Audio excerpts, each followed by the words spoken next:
Hello everyone, आपको स्वागत है हमारे इस चैनल पर। आज मैं आपको अर्थशास्त्र का जो पेपर अभी 2 अप्रैल को आया था HBSC बोर्ड का, उसका फुल सॉल्यूशन बताऊंगी कि उसमें आपको कैसे क्या लिखना था। ठीक है, शुरू करते हैं पार्ट 1 से। पार्ट 1 में आपसे क्या क्या पूछा हुआ था। पहले आपसे पूछा हुआ था अर्थशास्त्र की भौतिक कल्याण संबंधी परिभाषा दीजिए। ये क्वेश्चन आपका कितने मार्क्स में था? 2 मार्क्स में था। इसमें आपको क्या लिखना था कि डॉक्टर मार्शल ने 1890 में क्या दी थी? भौतिक कल्याण संबंधी परिभाषा दी थी। इसमें आपको कौन सी परिभाषा लिखनी थी? भौतिक कल्याण संबंधी। क्या लिखना था उसमें आपको? अर्थशास्त्र जीवन के साधारण व्यवसाय के संबंध में मानव जाति का अध्ययन है।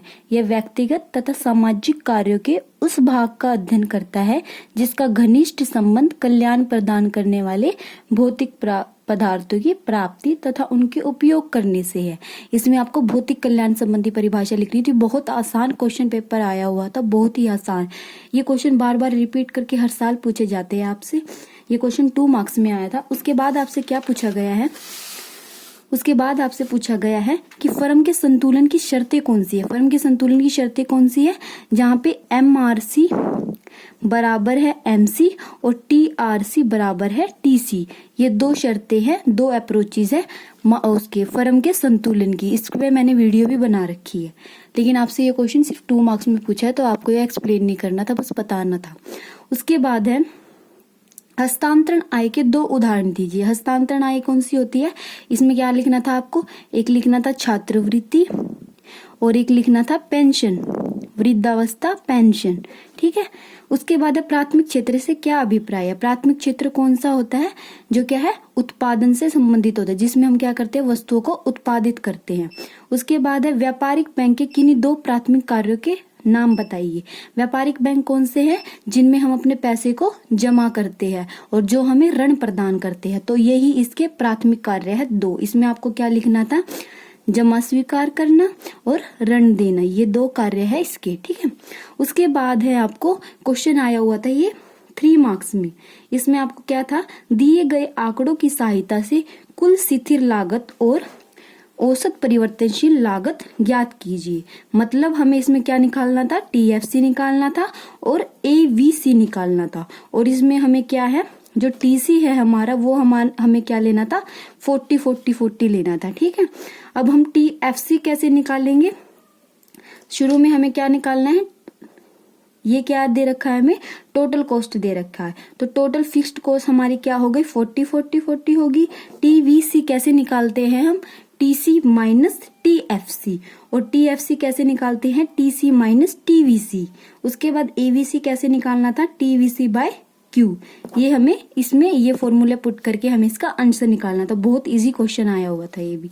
उसके बाद है हमें लिखना था एक अधिकार तथा पूर्ण प्रतियोगिता में कोई 3 अंतर बताइए। ठीक है। एक अधिकार क्या होता है? जिसपे एक व्यक्ति का अधिकार होता है, उसमें प्राइस भी वही डिसाइड करता है और कोई व्यक्ति उसके जैसा क्या है, व्यापार नहीं कर सकता। उस पे सिर्फ एक ही व्यक्ति का अधिकार होता है। पूर्ण प्रतियोगिता क्या है? जिसमें बहुत सारे क्रेता और विक्रेता होते हैं। क्या लिखना है आपको इसमें? फर्स्ट पॉइंट क्या लिखना था? एक अधिकार जिसमें एक विक्रेता होते हैं। पूर्ण प्रतियोगिता में बहुत सारे क्रेता विक्रेता होते हैं। एक अधिकार में जिस वस्तु का विक्रेता निर्माण करता है वो सिर्फ अकेला ही उस वस्तु का निर्माण कर सकता है। पूर्ण प्रतियोगिता में क्या है? बहुत सारे विक्रेता वस्तुओं का निर्माण कर सकते हैं। एक अधिकार में वह स्वयं प्राइस डिसाइड करता है, पूर्ण प्रतियोगिता में उद्योग प्राइस डिसाइड करता है। ठीक है। ये इसके 3 अंतर हो गए। उसके बाद है मध्यवर्ती वस्तु और अंतिम वस्तुओं में अंतर बताइए। इसमें आपको क्या लिखना था? मध्यवर्ती वस्तुएं कौन सी होती है? मध्यवर्ती वस्तुएं उत्पादन की सीमा रेखा की क्या होती है? भीतर होती है। और अंतिम वस्तुएं उत्पादन की सीमा रेखा की क्या होती है? बाहर होती है। उसके बाद सेकंड पॉइंट में क्या लिखना था? मध्यवर्ती वस्तुओं में अभी मूल्य वृद्धि की जानी है, मतलब उसमें थोड़ा और मूल्य ऐड होगा। और अंतिम वस्तु में कोई मूल्य वृद्धि नहीं की जानी। उसके बाद क्या लिखना था? मध्यवर्ती वस्तुओं को राष्ट्रीय आय के अनुमान में शामिल नहीं किया जाता। अंतिम वस्तुओं को क्या है? राष्ट्रीय आय के अनुमान में शामिल किया जाता है। ये 3 पॉइंट आपको इसके अंदर लिखने थे। उसके बाद पूछा हुआ है बैंक, केंद्रीय बैंक के कोई 3 कार्य। केंद्रीय बैंक के कौन कौन से कार्य होते हैं? नोट जारी करना, सरकार का बैंक, बैंकों का बैंक, बैंकों का निरीक्षण करना, बहुत सारे कार्य होते हैं केंद्रीय बैंक के। तो उसके बाद पूछा हुआ है भुगतान शेष तथा व्यापार शेष में अंतर बताइए। इसमें आपको क्या लिखना था? भुगतान शेष और व्यापार शेष में अंतर। क्या लिखना था? भुगतान शेष के अंतर्गत दृश्य और अदृश्य मदों दोनों को शामिल किया जाता है, लेकिन व्यापार शेष के अंतर्गत क्या? केवल दृश्य मदों को सम्मिलित किया जाता है। भुगतान शेष का क्षेत्र विस्तृत होता है, व्यापार क्षेत्र का क्षेत्र क्या होता है? संकुचित होता है। भुगतान शेष के घाटे को व्यापार शेष से पूरा करना मतलब पूरा किया जा सकता है, लेकिन व्यापार शेष के घाटे को भुगतान शेष से पूरा नहीं किया जा सकता। इसमें भी आपको 3 पॉइंट लिखने थे। उसके बाद आपसे पूछा हुआ है मांग की कीमत लोच को मापने की आनुपातिक विधि। आनुपातिक विधि कौन सी होती है? प्रतिशत विधि। इसमें बच्चे कंफ्यूज हो जाते हैं कि आनुपातिक विधि पूछी हुई है। आनुपातिक विधि या प्रतिशत विधि एक ही बात है। इसमें आपको क्या लिखना था? व्याख्या कीजिए। कौन सी होती है प्रतिशत विधि? प्रतिशत विधि क्या होती है? इसमें आपको लिखना था इस विधि के अंतर्गत मांग की लोच का माप मांग में होने वाले प्रतिशत परिवर्तन और कीमत में होने वाले प्रतिशत परिवर्तन से भाग देकर ज्ञात की जाती है। इसमें आपको क्या फॉर्मूला लिखना था?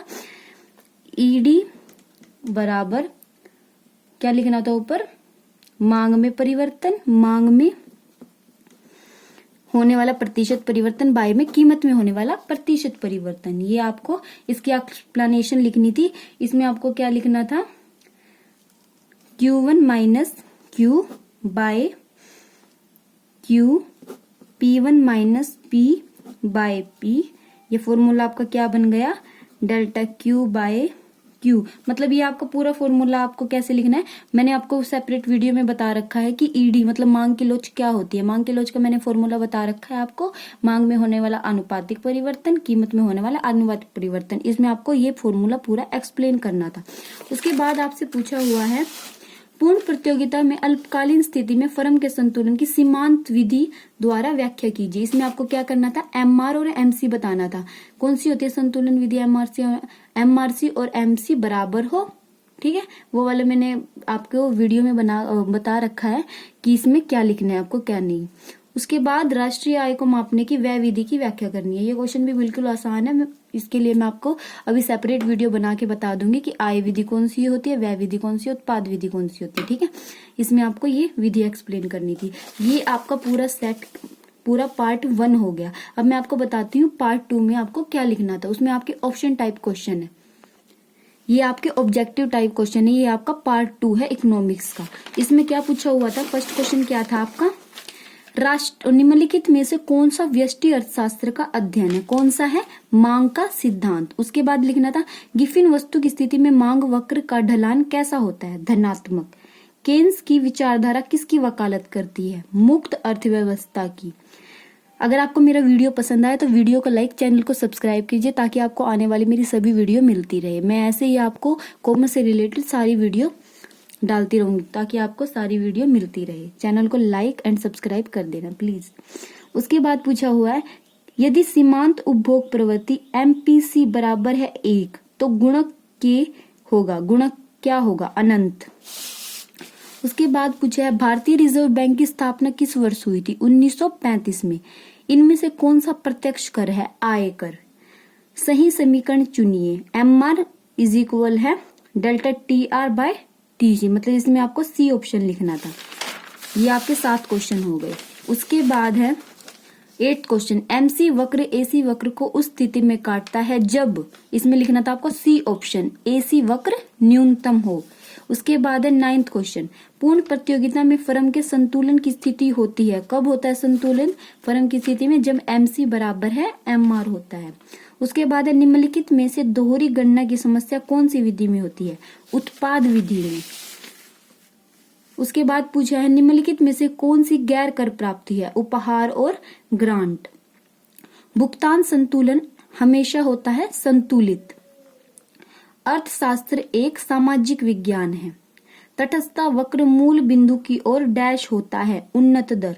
मांग वक्र के मध्य बिंदु पर मांग की कीमत लोच डैश होगी इकाई। पैमाने के प्रतिफल एक डैश धारणा है, दीर्घकालीन धारणा है। औसत लागत वक्र कैसा होता है? U के आकार का। औसत आय प्रति इकाई उत्पादन की डैश होती है कीमत। सामान्य लाभ की अवस्था में TR बराबर है TC होता है। डैश की पूर्ति बेलोचदार होती है दूध। कीमत विभेद डैश बाजार की अवस्था में संभव है। एकाधिकार विश्व महामंदी का वर्ष था 1929। बाजार कीमत पर सकल घरेलू उत्पाद बराबर बाजार कीमत पर शुद्ध घरेलू उत्पाद। घिसावट व्यय डैश अवस्था में वस्तुओं को बदले वस्तु का विनिमय होता है। वस्तु विनिमय भारत में 1 रुपए का नोट डैश द्वारा जारी किया जाता है। 1 रुपए का नोट सिर्फ भारत सरकार या केंद्रीय सरकार जारी करती है और बाकी सभी नोट केंद्रीय बैंक जारी करता है। उसके बाद है जब एसी मतलब एग्रीगेट सप्लाई ज्यादा हो एग्रीगेट डिमांड से, तब अर्थव्यवस्था में वस्तु और सेवाओं की पूर्ति की प्रवृत्ति उनकी मांग में से डैश होगी अधिक। डैश एक अप्रत्यक्ष कर का उदाहरण है। सीमा शुल्क जब निर्यात का मूल्य आयात के मूल्य से अधिक होता है तब व्यापार संतुलन डैश होगा अनुकूल। पूर्ति स्टॉक से अधिक हो सकती है नहीं। असत्य तटस्थता वक्र पर उपयोगिता समान रहती है। सत्य सरकारी बजट सरकार के आय और व्यय का अनुमानित आकलन है। सत्य गुणक का मूल्य बराबर 1/1 माइनस MPC। असत्य MPS की जगह MPC आएगा।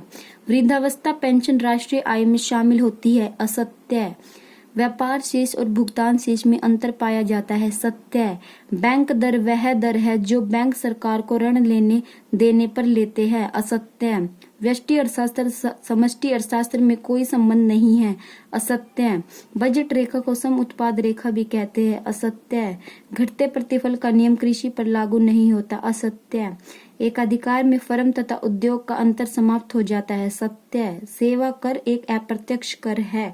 सत्य ये मैंने आपको क्या बता दिया, पार्ट 1 और पार्ट 2 इकोनॉमिक्स का। बहुत इजी पेपर आया हुआ था। मैं आपको ऐसे ही कॉमर्स के जो पेपर आने वाले अभी उनका विद सॉल्यूशन क्या करूंगी, एक्सप्लेन करूंगी। और आपको मैं हर वीडियो में बताती हूँ कि आपको कौन सा क्वेश्चन किस तरीके से करना है, कैसे एक्सप्लेन करना है, कैसे प्रेजेंटेशन करना है, ताकि एग्जामिनर आपके full marks they.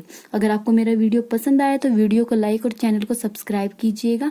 Thank you for watching my video.